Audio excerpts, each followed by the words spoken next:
All right, looks like we're live. Good evening, folks, and welcome back to the channel.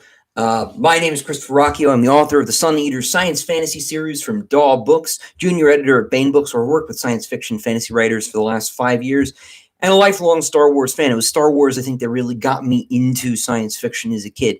Like I was saying on the last stream, I think I was one of the last kids in the world who was raised on Star Wars before the prequels came out. My dad had the laser discs, so it's fun to talk about Star Wars, since it's what really got me here. And tonight we're going to talk about Chapter 10. That is Season 2, Episode 2 of The Mandalorian. Not one of my favorite episodes, to be entirely honest, but not a terrible one either. But before we get into that, I wanted to talk a little bit. Give you guys a couple announcements. Oh, hey, Meth, welcome. Glad to have you here. The first is, for those of you who are book fans as well, which I'm assuming is everyone at this point, small as the channel is. Book 4 is going pretty well. I got over 200,000 words this past week. Actually, I'm at about 215,000 words, and it'll be about 300,000 current going estimates. I'm about 70% of the way there, which is pretty exciting. Chapter 55 of 77, plugging along. It's been a little bit of a slow week, one thing and being what it is, and another. But it's going well. Looking like I might finish around the end of the year.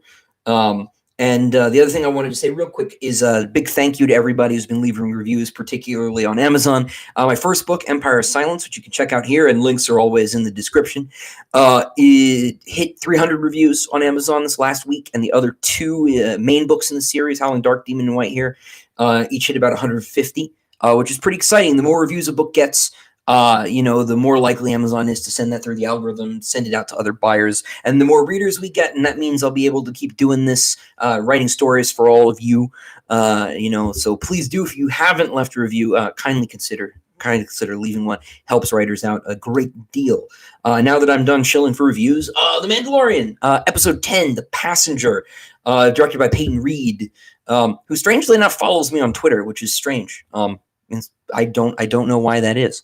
We spoke very briefly once about drinking places downtown in Raleigh. I think he was a UNC graduate. I was NC State, so we were enemies. Just kidding. I don't know Peyton Reed. It was a very strange occurrence, but directed by Peyton Reed. This episode kind of, for me, typifies some of my problems with the first season. I felt like after that sort of big opening last week with Chapter 9, this was kind of a sedate point A to point B monster of the week kind of deal. Now, I know that we're still sort of carrying forward the main plot. He's working with this little frog alien to get another lead, but we weren't given any new developments in this episode. And that was one thing that really stressed me out with season 1. We had episode 2 was like this with the Jawa Sandcrawler, and then the Xena Warrior Princess episode with the village and the bandits, and then the Tatooine Bounty Hunter one, and the Prison Break, which I said last week. I love the Prison Break episode.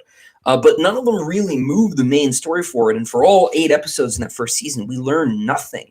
And I still feel like if you've got an 8-episode season, and this is probably something I'm going to say like every week, if you've got an 8-episode season with like 30 to 50-minute episodes, I really want more substance there. I want stuff to sort of move forward. And this episode didn't really do that. In a lot of ways, it reminded me of episode 2 of the last season, where it picks up immediately where the last episode left off. It's kind of the part 2 of that first episode. Is literally riding the speeder bike back from Mos Pelgo back to Mos Eisley to get off Tatooine. And by the way, I should say, we're gonna do spoilers in these. So if you haven't seen the episode, I am, of course, thrilled to have you here, but if you don't want to have it ruined, it's really hard to talk about these things without spoiling things. Dennis says, it did set him up arriving at the next world of Broken Ship. Yeah, exactly like the trailer. I'd had that thought, too. It looks like they're definitely setting up that first shot we got from the trailer. But it does have the same sort of like B-side feel to it, right? If you'll pardon talking about vinyl records analogy, where in that first season, that Jawa episode kind of went in a big circle, and we had about 30 minutes of screen time just to get us back, sort of on track, back on the quest. And I'm not a huge fan of picaresque stories. There's a little bit of that, at in Empire of Silence in particular. I know that it's sort of trying to feel like the samurai movie, where it's a little bit aimless, a little bit trackless, and wandering around. But I really want something denser, and I want more answers for my time. Right, where we're a season and a quarter in, and I still don't really know what the stakes are. Right, and that concerns me from a storytelling point of view. Obviously, I know this cute little alien kid who's twice my age is going to get killed if things go askew, and I don't want that to happen to the child. But I still don't know why he's important, right? Besides the fact that he looks like Yoda, which is something that Din Djarin doesn't know. Let's see. Dennis Myers, the big question I have is how many eggs will survive? Baby Yoda seemed to like them quite a bit, and Beth said, then the mom didn't notice. That really bothered me too. You would think that she would know exactly how many eggs there are. I guess, right? With RK selection, if you're a species that lays dozens and dozens of eggs, you probably don't care as much. Maybe. But boy, they really humanized the frog alien, and I actually did really like her character. I think that was one of the really strong points of the episode. Is she had, despite having just like the one scene with any concrete dialogue, right, which they really cleverly brought Richard Ayoade's robot back in. What was his name? Zero, I think. To deliver that little impactful bit, that was a really good moment. I think they handled that really, really well. I liked to, all the little clever, like when she's jumping like a frog, right? She grabs her clothes with the sort of tongue move. Like those were all really like classic sort of Star Wars, alien things. And one of my issues too, and this is a really common complaint with the sequel trilogy, is that like everyone's a person, right? There are no weird aliens until like episode 9. They had that yellow slug guy, for like no reason. He doesn't do anything. He's just there. And I guess there are porgs, but they're not really aliens. It's just a space puffin, right? Is that they've got so many great monsters in this show, so many great little aliens, like the Ant-Man, Dr. Mandibles, I think. I don't know if this is a real name, but that was such an episode 4 1970s thing to do. For a split second, I wondered whether this was an Alien Star Wars crossover, Zach says. With the eggs? Oh, yeah, no, that's totally inspired by that sequence, right? That was fun. Although I think those spiders, correct me if I'm wrong, because I'm not really up on the animated shows. I've watched like the first half of Rebels and the first maybe third of Clone Wars. But those spiders are in Rebels somewhere, right? This was another reference. Porgs have such sad eyes, but I bet they go good with barbecue sauce, Dennis said. Then Baby Yoda eats a face hugger. Yeah. I was worried that it was poisonous or something, and we were going to have to deal with, now the child is poisoned on top of everything else. Because that was just going to be a little bit too stressful. But they were in Rebels. Cool. Thank you, Zach. I thought I was remembering that right, but it's been a minute. I only watched Rebels, like I said, about halfway through and only once. I need to go back and finish it because I love Thrawn and I love Lars Mikkelsen. Speaking though of the barbecue sauce and the porgs having sad eyes, that was one of my stupid little complaints with The Last Jedi, right? Is that Chewbacca doesn't just sack up and eat the damn porg, right? And so this was as macabre as Baby Yoda eating all of these eggs was, right? As this recurring joke through the episode. I really, really liked that they just went with it, right? They committed to the bit and they had him eat the damn eggs. And they didn't stop doing the bit. And it about 2/3 of the way through the episode, I was getting really uncomfortable, like, oh my God, he's like, he's killing this whole brood. How many are going to be left? But they didn't flinch from the joke. Which I think was really great. And there's a lot of like good physical comedy like that in this episode. It's one of those things that Peyton Reed's really good at. Ant-Man's really funny for these reasons, right? The big Thomas the Tank Engine thing. These physical gaffes, like with the jetpack, I really like too. And that whole first action sequence was actually pretty awesome. That was some pretty solid stuff. But I do feel like this was just another. I don't want to say filler episode because it's still part of the main plot. He has a new lead and he's following it. So it's not technically filler, but it definitely feels padded. As good as the atmosphere is, right? I love the chase sequence with the X-wings and that cool maneuver where he lands and backslides into the cave. That was all really cool. And I think that the general sense of like dread that those damn spiders evoked was really like it was tense, right? It was a really well composed sequence. Not super thrilled about the X-wings just coming out of nowhere and solving the problem and then piecing out. That was kind of a weird scene. I did like that they were building everything back in with the prison break episode, and those his actions in that episode actually had consequences here. His trying to save the New Republic lieutenant or captain on that ship. Can't remember if he died or not. But his intervening to try and help that guy, right? Things like that all came back around, and it kind of dragged some of the filler, what I felt was filler content from season 1, back into relevancy, which I think was if you're going to write something like that, it's a good way to bring these inconsequential details back in. It's the sort of thing, the Leonardo DiCaprio pointing meme, right? I can't quite get in frame to do it right. But moments like that are really fun. I remember reading, I think it's in like Harry Potter 6 or something. They reference Professor Quirrell, and it's, I think, the only time since, because it's always bothered me as a kid that they never remember when like a teacher last year had Wizard Hitler on the back of his head. No, we're never going to talk about that again, because they were so episodic, it just didn't come up. They finally did it, and callbacks like that really do help to build a sense that these are characters who have lives and are embedded in those lives, right? And it's the sort of thing that you do, writing characters, especially over time, recurring characters. You do these sort of callbacks. It's something that you see with like the Conan stories, right? Which are not written in any order whatsoever. I don't think that Robert E. Howard had any sense of what order Conan's life went in precisely. Like, he probably could have interposed some of those stories in the timeline if he wanted to.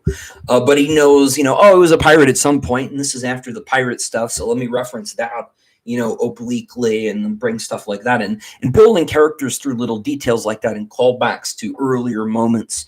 Really, it was a really nice thing to see.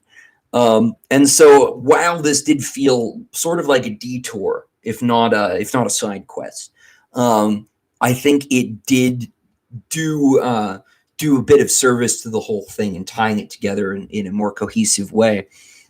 Let's see. Clone Wars and Rebels gave us Ahsoka Tano, my favorite character. I'm so looking forward to seeing her. Me too, man. I obviously get the sense that meeting Ahsoka, which I really wish they managed to not leak, right? In the same way that they hid the child reveal with season 1, right? Granted, that was in episode 1, and I was astonished that didn't leak. Considering that like all of episode 9 leaked. I knew Ben Solo died like a week before, and I was like, I don't even want to see this thing anymore. This is the only character I really liked. He's the only character that had any, substantive connection to the original ones, because we all know that Palpatine thing wasn't planned. Whatever they say. Only Ken from Glove of Darth Vader is Palpatine's grandchild, and I will not be gainsaid. Yeah, I did like Kylo Ren. I'll try to defend that. It's a brief tangent, because I think maybe we talked about this, maybe. But maybe it was someone else, Dennis. I'm sorry. When the prequels came out, right, there was this big hype wave about Darth Maul when the trailers dropped. Because that Phantom Menace trailer, I don't know if you've watched it recently, but that first Phantom Menace trailer is a masterpiece of film trailer technology. Which is a weird phrase. Sorry, it's been one of those days. It's a great trailer. And it ends with that shot of Darth Maul deploying the second blade on his lightsaber. And he looks great. Darth Maul's a great design, right? Positively satanic. And everyone was really excited about this new villain. And Darth Maul has 2 lines. And he's dead, right? Big missed opportunity. Darth Maul should have hung around, and it probably should have been him that got the axe instead of Dooku in 3. The more I think about that sort of thing. But he's a great looking character, and he was disappointing. And he was disappointing because he didn't live up to Darth Vader. And who could possibly live up to Darth Vader, right? He's like the greatest movie villain of all time, right? I think he actually was Time Magazine's greatest movie villain of all time. And nobody can live up to Darth Vader. We're always disappointed when we see Darth Vader in video games and the voice actor is not James Earl Jones, right? We're even slightly disappointed with James Earl Jones in Rogue One sounding, 30 years older, 40 years older. Still great to have him back. But making a character self-consciously not Darth Vader, I thought was an inspired choice, right? Ben Solo's entire arc is, you are not your grandfather and you never will be. And I think that was really, really wise. I do think that there are some execution issues. The First Order, there's a great, I think it's a Jeremy Johns video, where he talks about the First Order villains all scream at each other. They're all these like extremely like unstable, Hitlerian parodies where they're all shrieking at one another and pitching fits. And it's not very convincing that they could get anything done if Snoke and Hux and Kylo are all up one another's noses at any given time.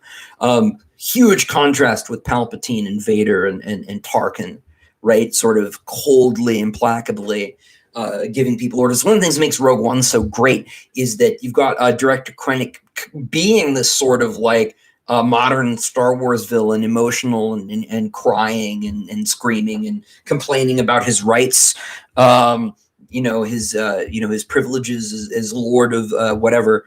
And so it was cool to sort of have him contrasted with Tarkin, and that was really effective in Rogue One. But in the sequel trilogy, it's terrible because everyone's like that. And I think that Ben having emotional problems is really interesting narratively because he knows he's not his grandfather and he's deeply conflicted about his place in the galaxy, in the world.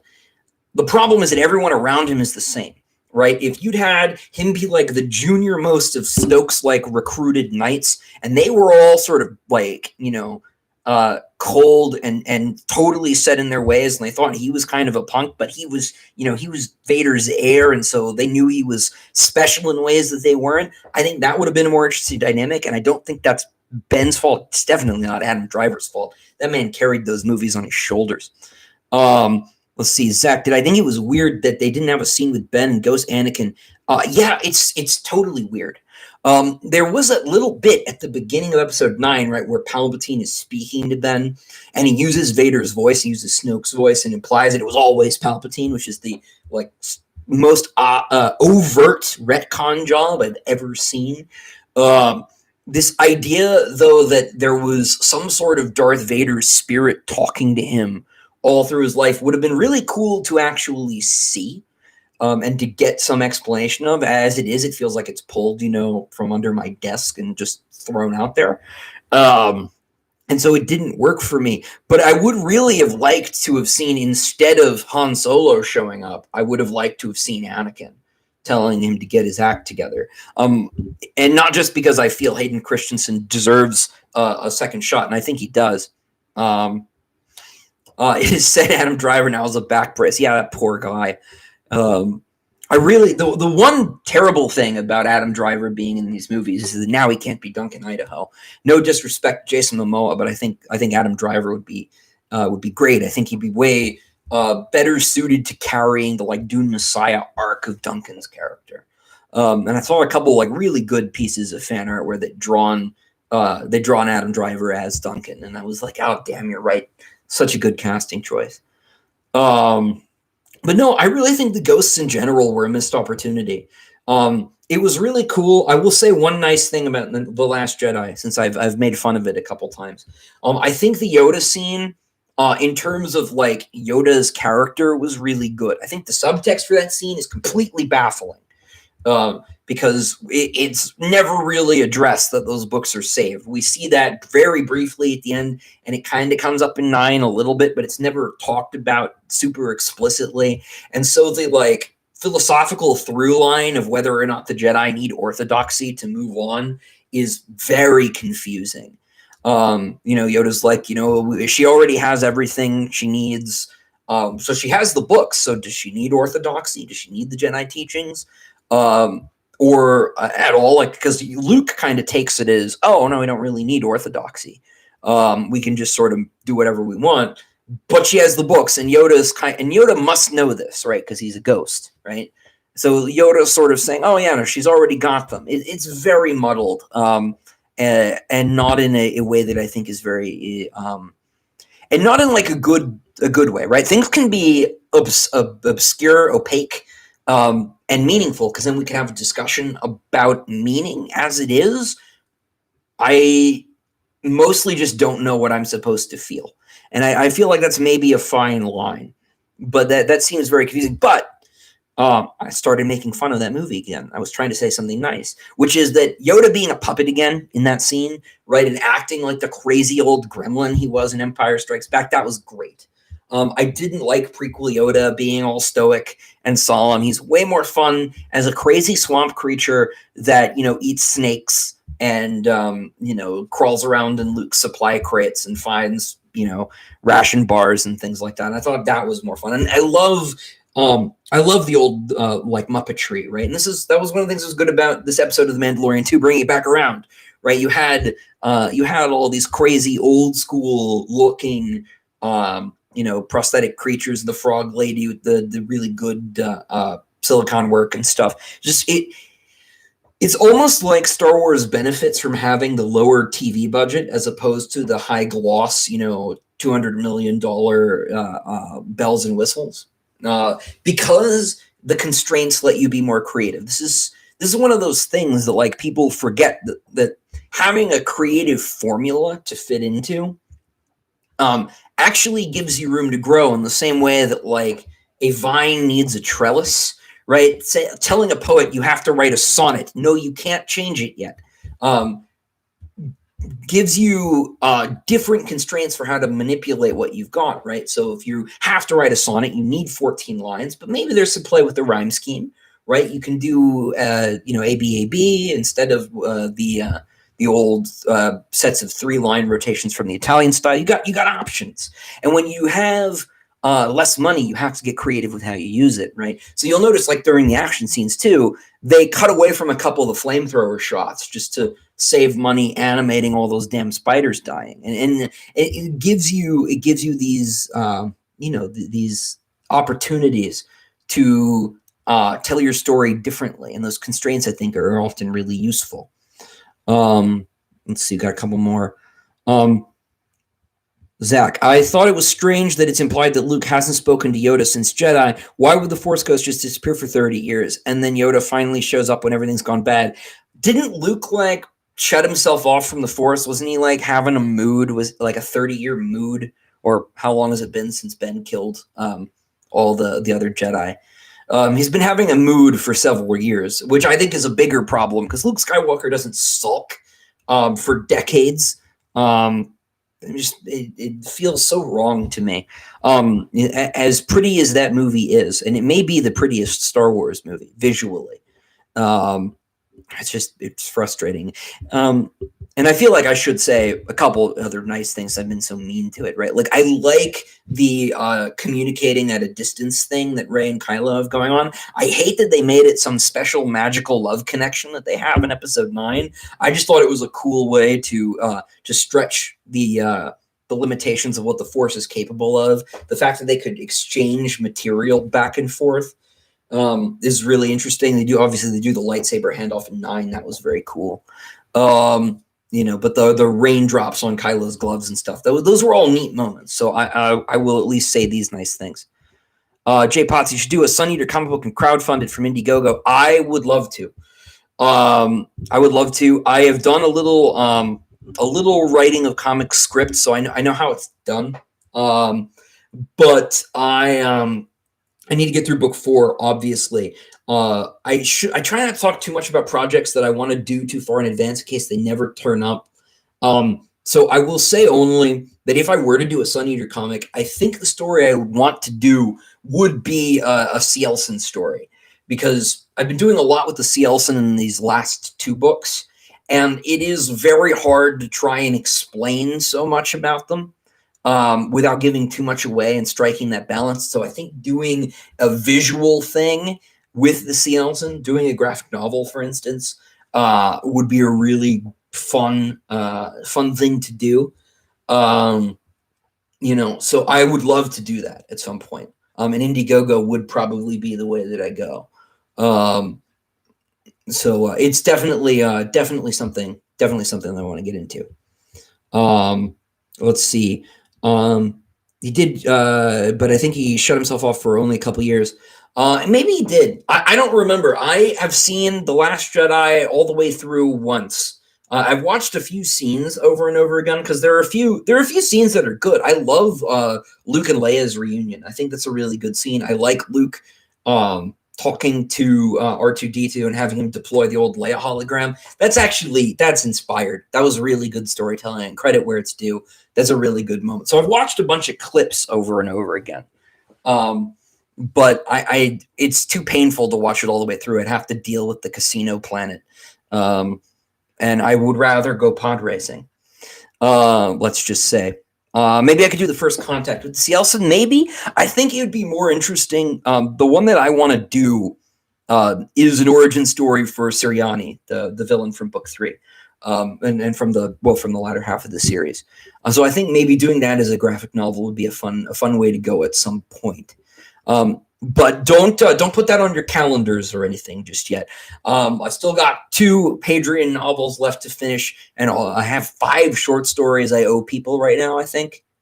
No, 4. I have 4 short stories. We're doing 3 anthologies for Bane, one about robot tanks, which I think is going to feature either one of the Yadir or the extras, maybe. And then I have a generic science fantasy anthology I'm doing, and then another one about space archaeology, which, of course, I think will be a Valka story. So we'll see. And then the 4th one is another Hadrian story. I've talked about that one before. It's going to be a Gladiator story.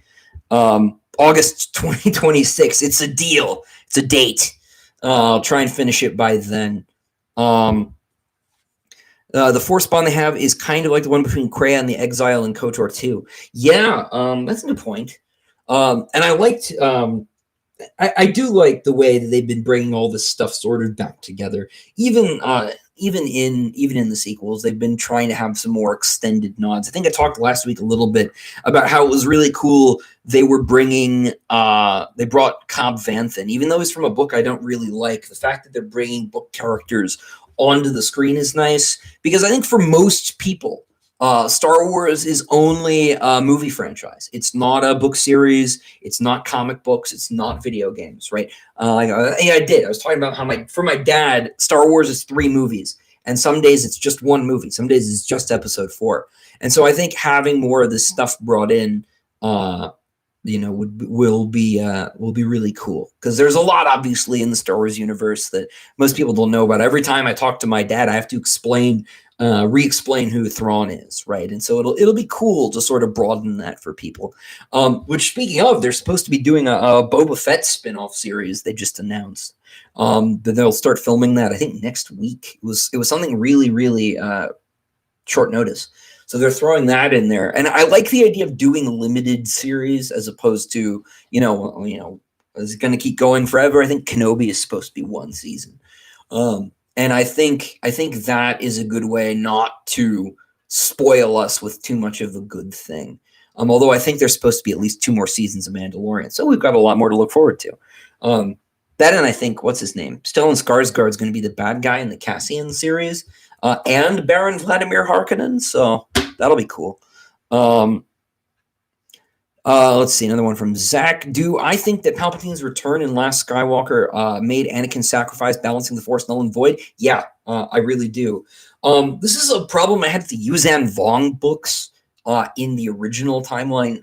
One, I don't like the Yuzan Vong. I feel like they're invading from another science fiction series. They don't belong in Star Wars. Everything about them, like the texture feels wrong. It's like putting ketchup on ice cream. It's just weird. But I don't like that whole series made the Yuzan Vong the big threat, right? There's the implication that the Emperor only got the Empire together in order to fend off the Vong, right? That bothers me, because, like I was just saying, Star Wars for most people is those 3 movies, right? Well, I guess that 11 movies now, right? Although for some people it's a subset of those movies. Either the prequels don't exist or the sequels don't exist, or both. But it is the movies, right? And to have the plot of the movies, right? The best-selling, most popular science fiction film series of all time, to sublimate that to this book series that like a few 100,000 people, a few million people have read, seems like a big mistake to me. It seems disrespectful. And so I didn't like that. I know, obviously, that you need to carry the characters forward in new and interesting ways. But I think the Vong invasion was disrespectful to the films. Not that I have nothing but respect for the writers who did it. Right, Bob Salvatore is a genius. Obviously, who else wrote for that? Michael Stackpole. Michael Stackpole taught me how to write. He doesn't know that, but he had a great how to write podcast series called The Secrets, which I think is still on his website. If any of you are trying to write, it's called I think it's called The Secrets. It's on his website, stormwolf.com. There's a really great episode about opening chapters. And the first thing I ever wrote was basically a copy of his opening chapter because I was trying to understand how it worked. I've never met him. Dennis said he met Stackpole. I've never met him. I missed him. I was supposed to go to Congregate, I think, which is in Western North Carolina, but COVID happened. So I think he was supposed to be there. Or was it last year? No, it was this year because they give out an award and I'd won the previous one, so I was supposed to give it out. Anyway, it's been a year. I can't quite remember everything. But anyway, so to get back to the question, I think that that having Palpatine survive those original movies is disrespectful to George. I understand the appeal of trying to like bring everything full circle and doing the whole it's like poetry, it rhymes thing. But it feels like a disservice to those original films, a disservice to those characters, and disrespectful to the people who worked on it. I don't think it's intended that way, and it may just be me, but I think that trying to move beyond that original story and pave some new territory would have been better than to try and bring it back around. As much as I like to have Ian McDiarmid back around for an evil laugh, because that dude is amazing. I'll confess, when that first trailer hit and his laugh was at the end and he showed up on stage, I was in. I was really excited to see what they were going to do. I fell for it again. But I love Ian McDiarmid. He's great. He turned up in something. It was Britannia, the history series about the Roman conquest of Britain, which is not very good. But he turned up in that, and it was a delight to see him there too. I think starting a new series of episodes with new characters would be nice. Yeah, I think they'll do that. If they don't just reboot the original characters wholesale at some point. I fully expect in 20 years they'll recast Luke, Han, and Leia and do a new timeline after episode 6. I actually read earlier that I think one of the new Disney Plus series, I think it's the one that Leslie Headland is doing, may be in a new continuity entirely, which will be interesting. If they use Disney Plus to backdoor the ideas of parallel timelines, just different continuities, I think that may be a way of giving everyone their cake and letting them eat it. And I think given how fractured Star Wars fandom is, that might be a way to do it. I've often thought that it would be cool if they would pull a DC Comics and go do animated movies with the original expanded universe. Go give us the original Thrawn trilogy in cartoon form. I think that'd be cool because I think we get a little bit tied up in ideas about canon in literature. A canon is important if you're trying to discern truth, right? Like in religion, right? The word canon refers to a chalk line that framers use to make a line straight, right? And so what a canon is a list of approved texts that contain truth, like particularly in Christianity. There were, especially early on, there were lots of different canons of accepted texts. And it's weird because Star Wars fandom is kind of undergoing the same sort of early schism where you've got like your Gnostics and your like originalists, and then there's a sort of like battle. The difference, of course, is that there's a corporate body that determines what's going to count. Although actually that may not be that different. But I digress. So I think that in fiction it's less important to have a single established narrative of events. I've thought before, right, that because the Sun Eater books, as we have written, are just Hadrian's version of events, if I want to write stories from other perspectives and contravene Hadrian's account, that actually makes the universe more interesting. I may be mistaken. It may make it just more confusing. But I think it's an interesting experiment, and I'd be interested to see if they do decide to do a completely, detached, counterfactual Star Wars story, how that goes and how that's received. Let's see, we've got a couple more here. I agree it feels weird watching Return of the Jedi knowing he doesn't actually die. Yeah, I just don't want to think about it. And speaking of the parallel timelines thing too, if you've never listened to the old NPR radio dramas of the original trilogy, it's got like half the real cast: Mark Hamill's and Anthony Daniels, but no Han Solo, no Harrison Ford, gosh, no Carrie Fisher, no James Earl Jones.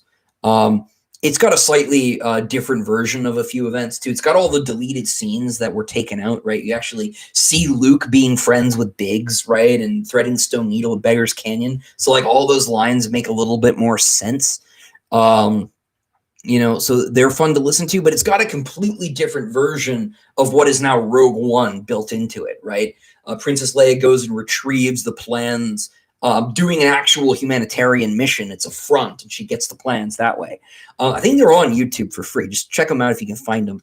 Maybe if one of you guys wants to take a look and drop it in the comments. But they're really cool. So this is a completely different version of the original films, with some of the original actors and things.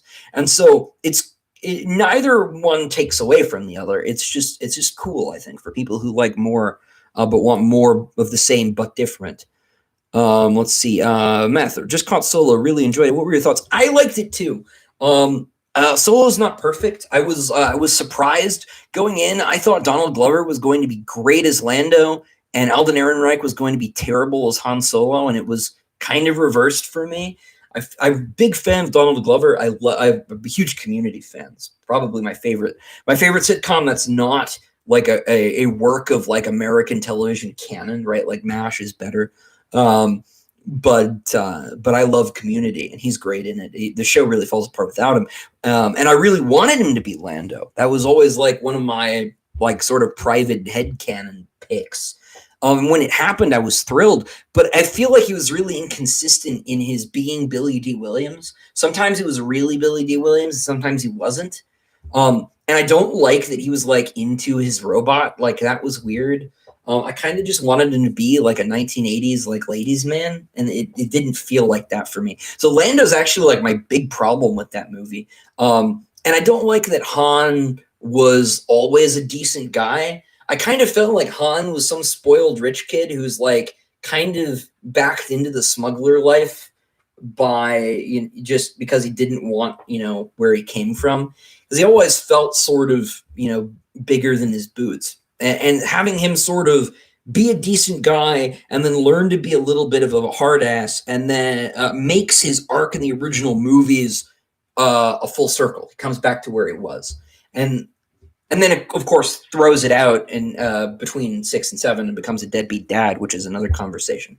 But I think tonally, it captured a lot of the old magic for me. I really like Woody Harrelson in that movie. I think Emilia Clarke's pretty good. Obviously, the Darth Maul reveal is great. I was really excited to see where they're going with that. Apparently, they might backdoor some of that for this Disney Plus stuff. Almost said Netflix. Jeez. So I liked a lot of the territory it was opening up. I'm a little mystified that they went to the spice mines to get gas instead of spice. But it was still fun. I liked all the little robots stomping around and trying to have their little revolt. It just was such an old school Jim Henson feeling moment. I really liked that. I liked that the callback with the Return of the Jedi Lando armor just being on the ship. It was some weird artifact he'd collected that apparently Han had just like thrown in a closet somewhere in between. All those little bits were really good. I thought the score was pretty interesting. John Powell's contributions musically, especially like the Enfys Nest music, was really good. That's actually one of the places The Mandalorian most lets me down. I don't like Ludwig Göransson's music. It's too different from the John Williams music. It doesn't feel like it belongs.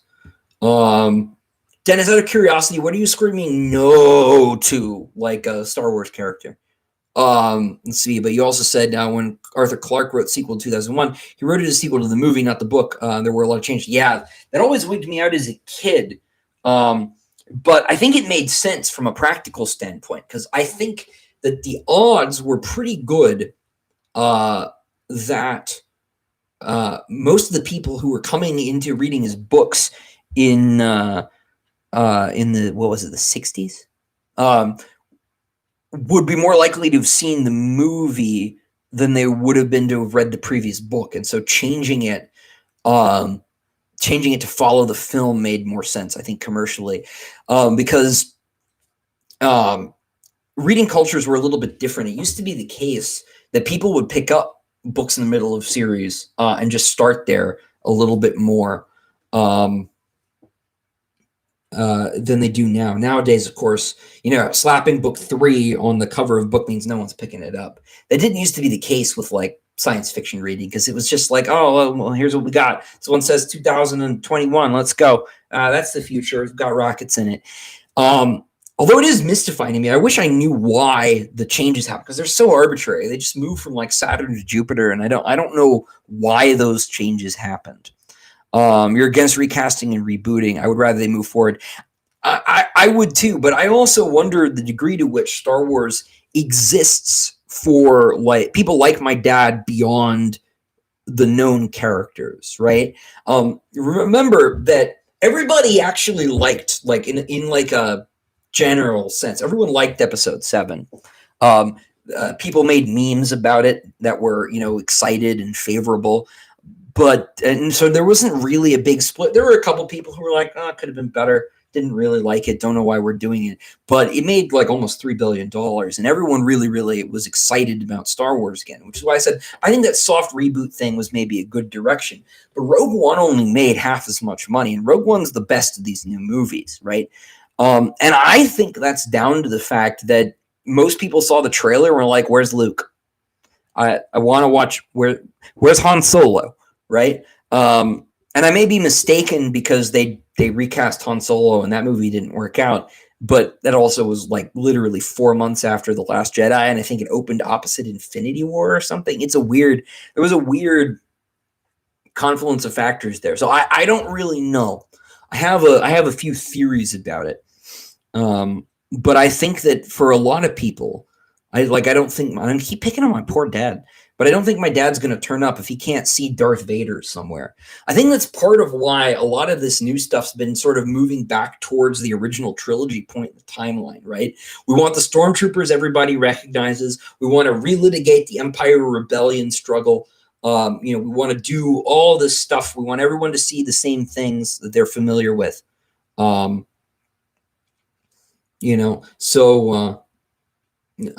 could be mistaken, but that's my theory. So I get distracted reading the comments, and my brain can only do one thing at once. I am not good at multitasking. So let's see. Zach Tobin. Because they are making the Dune movie into 2 parts, are you worried the second half might not get made? Man, yeah, I worry about that a lot. I do think I think WB should do 2 things. I think they should slam as much money into marketing as they can, especially if theaters start to reopen, first half of next year, because then December or whenever it's slated for, I think October, should be pretty safe. If they slam a lot of marketing into it and they keep doing it like they did, because that trailer made a lot of noise when it came out. People were really excited. I think I read an article in Rolling Stone that Pink Floyd's Dark Side of the Moon had gone up to like the number 1, number 2 spot on, was it Spotify or something? Because people were looking up what that song was, because a lot of, people younger than me hadn't even heard it before, right? Which is really cool, right? So it actually made a big splash. And I think they were really clever casting, Josh Brolin and Jason Momoa and Oscar Isaac and all of these people from other big franchises that were recognizable. To a lot of people who may not know what Dune is, may not be big sci-fi fans, but like Star Wars. And of course, you've got Timothée Chalamet and Zendaya, who I understand are quite popular, with the young crowd. I'm not exactly old, but there are people young. There's a generation younger than me now, which is weird. But I think that was all really savvy, and so I think it has a pretty good chance of doing well, so long as it doesn't get panned in the first week. All right. Batman v Superman had a really strong opening, and then it fell off because people were mean to it. But that's a whole nother discussion. I've sworn I'll do my my Batman v Superman discussion with my friend Rick at some point. Let's see. Rogue One didn't feel like Star Wars to you, Meth. I kind of had that feeling in the first act. It got there for me moving on, but there was something about the pacing and the lack of the opening crawl. I was really devastated they weren't doing opening crawls for the other movies, especially because like Solo does the weird Blade Runner style crawl instead, where the text sort of fades in on the screen and does the keywords in all caps and different colors. I'm like, watching Blade Runner? It's like, I could go for that, but it turned out not really to be Blade Runner. But I can see why you would feel that way. I do think by the time they got to Scarif in particular, that last third of Rogue One feels really, really great to me. I would be really interested to see what the original Gareth Edwards cut of that looked like. I'm not trying to start a Snyder Cut movement here, but I know that it was radically different. If you go watch that first trailer for Rogue One again, Saw Gerrera has a completely different haircut. There are a whole bunch of little things that are different. There are clips of Jyn with the data tapes running out of the base and onto the beach. And so it was pretty different, and I'd be interested to see how different it was. But I suspect that it'll be buried forever. Let's see. Dennis was 14 when the original Star Wars came out in theaters. Yeah, I'm. Dave Butler keeps telling me that I'm 5 years old. So I am 5 years old. And so, and Meth was 5 when it came out. Yeah, no, I was 5 when Phantom Menace came out, which is why I like those movies. I think I said last week, I was young enough not to have the issues my dad had with him, right? And again, sorry to keep picking on my poor dad. It's just Star Wars was something that he really got me into. And so even though my dad doesn't really read a lot of science fiction, he is pretty much solely responsible for my being a science fiction guy. So thank you, Dad, if you end up watching all of this. Let's see. For me, this will be the third time I see a Dune movie in live action. I'm still waiting for my favorite book in the series to be made, God Emperor. God Emperor is so good. My fear is we'll only get 2 or 3 movies. I think that's probably about right. I would love for them to do a God Emperor movie because it is so fascinating. My suspicion is that if they're going to cut it anywhere, and it's not at the end of book 1, if this actually franchises, that they'd stop at the end of Children of Dune, because it's hard to do God Emperor of Dune. I think it's really hard to do God Emperor of Dune. I think Denis could do it, but I don't know how to make it commercial. I could see making Dune Messiah and Children of Dune commercial, no problem. And if you go further than God Emperor of Dune, there's no point, because like I was saying, someone asked about reading preferences, like how far you should go with Dune last time. I don't really see the point in getting into Heretics and Chapter House for most people, because it doesn't finish. Well, it does, but Frank doesn't finish it. And I think that matters. Let's see. Esquilax. Hi, Mr. Ruocchio. Christopher's fine, I promise. I just have a quick question. I can't trust Severian in Book of the New Sun. How much can I trust Hadrian to tell you the truth? That's a really good question. I don't 100% know. Because this is obviously the first version of Hadrian's story, of these events of the Cielson Wars that I've written. I haven't written an objective third-person account of a lot of this stuff. Because I think this is a writing tip. I don't see a lot of point in writing stuff that you can't sell. So all of my like world building notes, and I won't turn the camera around, but there's a whole bunch. There's a magnetic wall here that's got all my little things pinned up. There's actually, I'm staring at one right now. It says book 5 ends like this, so that I don't ever forget. But I don't think you should write something that that you don't plan on selling just because it's hard to sell your world Bible unless you're Jim Butcher, George Martin, and I'm not yet. Emphasis yet. And so it's hard to say what what Hadrian is describing is 100% true and what's totally fabricated or not. I don't think he's outright lying very much. I don't think he's totally making up events. And I also think, unlike Severian, because Severian doesn't understand a lot of what's going on. I think Hadrian understands pretty much all the weird stuff that's happening to him, at least enough to work with it. Severian, things just go right over his head. There's a bit where the Hierodules say, oh, we're literally Deus Ex Machina, and he's like, you're what? No, that just doesn't stick. So I do know that one of the ways Hadrian lies is that he's really hard on himself. I think I talked about this in one of the other live streams I did. I started writing a Valka story that's set between Demon and White in book 4. And I had to stop because I didn't really have a clear sense of who Hadrian was to Valka. Because Hadrian, I think, really, really puts himself down. All of these sort of bits where he's sort of talking about all these terrible things he's done and how he's an idiot who put his foot into the situation by being arrogant or something like that's probably a huge exaggeration.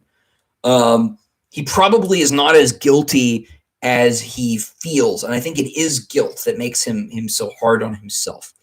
And so a lot of the places where he makes himself look foolish or cruel is probably too much. So because obviously Valka must love him, and so she must see him at his best, but I think he sees himself at his worst. And I think that's sort of the general gist of how Hadrian sees himself, and the sorts of places he might be lying, if that makes sense. Let's see. Dennis here says, I think the beauty of what you're doing is that even when Hadrian describes a character's reactions one way, you can pick out possible alternatives because he is at least detailed. Yeah. There was a thread I was talking to Mark Aramini, who is a Gene Wolfe scholar, a couple days ago. Actually, I wasn't talking to him. I was just reading this time. I was just reading the conversation. And there's a bit where a bunch of characters will nod in Gene Wolfe when something's explained to them. And they don't usually nod to say yes. He usually has characters nod to signal they understand things. It was a bit of a literary criticism discussion Mark was having. And he points out that usually when they do that, they also don't understand, right? And so it's little subtle things like that, right? How, a nod is not assent, it's understanding, and it also usually signals the character doesn't get what they're talking about or being told. I like details like that, and I like texts that you need to look over again, or that really come to life on the second or third look, rather. But guys, we are straying off Star Wars a little bit, so why don't we do a couple more questions if you got any? But I think we're getting close to the hour anyhow. We'll pack it in. So if we got maybe 2 more questions tops, we'll do that, and then I'll let you guys go, and we'll wait for episode 3, which I'm hoping will pick things up a little bit. I think it's supposed to be the water one with the boat, according to some of the stuff I've seen. Although I'll say something, man. This episode really proved the degree to which the Star Wars theory sort of channel, not specific channel, but the channel culture on YouTube, where people are like, oh, we got this new leak, and on this episode we're going to do time travel. They don't know what they're talking about. Because I remember when we saw the ice canyon in the trailer, oh my god, the Mandalorian's going to go to Ilum, and we're going to see Ilum, in live action for the first time. It's going to be amazing. And it was just some ice moon that had spiders on it, and it wasn't important at all, right? Everybody just sort of just jumps to these conclusions. I'm an arachnophobe, and I hate how they found a way to add space spiders. See, I'm usually not, but even that seems like there are too many of them. Get them out of here.